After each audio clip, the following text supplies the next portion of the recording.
તમે ક્યારે આટલી ઈજી રીતે એકદમ બટેકાની ભાજી બની જાય એવી તમે બનાવી છે?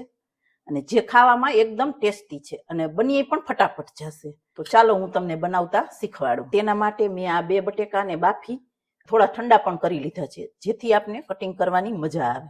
જો હવે આને આપણે આ રીતનું કટિંગ કરી નાખશું. બટેકા સરસ કટિંગ થઈ ગયા છે. તો વઘારતા પહેલા આપણે એક મસાલો તૈયાર કરશું. થોડી એવી હળદર, 1 ચમચી ધાણા જીરું પાવડર, 1 ચમચી લાલ મરચું પાવડર, 2 થી 3 ચમચી જેટલું તેલ એડ કરી દેવાનું, મિક્સ કરી લેવાનું. જો આવી રીતે. તો આપણો આ રીતે મસાલો તૈયાર થઈ ગયો છે. જો તમને બતાવું.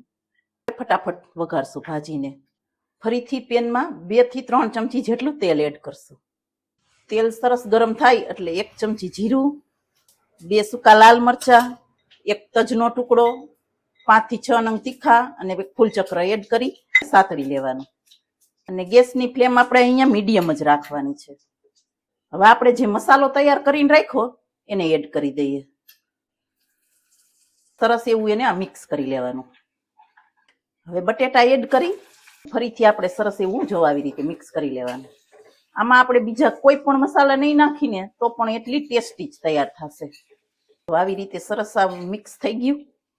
આમાં નાખશું સ્વાદ પ્રમાણે મીઠું, થોડી એવી ખાંડ, અડધા લીંબુનો આપણે રસ એડ કરી દઈશું. ઉપરથી કોથમરી એડ કરી દઈએ અને સરસ એવું આપણે એને મિક્સ કરી લેવાનું. તો જો એકદમ ટેસ્ટી એવી ભાજી બની ગઈ છે. જો તમને બતાવું, આમાં આપણે કોઈ બીજા મસાલા એડ નથી કર્યા પણ તોય એટલી ટેસ્ટી તૈયાર થઈ છે. પાણીનો આપણે બિલકુલ ઉપયોગ નથી કર્યો તો પણ આમ જરા કોરી પણ નહીં લાગે અને સરસ ગ્રેવી વાળી તૈયાર થઈ છે. જો છે ને. તો જો ભાજી બનીને તૈયાર થઈ ગઈ છે અને ખાવામાં એકદમ ટેસ્ટી છે. બની છે ને એકદમ સરસ. તો તમે એકવાર જરૂરથી ટ્રાય કરજો. આ ઉપવાસમાં ખાવાની ખૂબ મજા આવશે.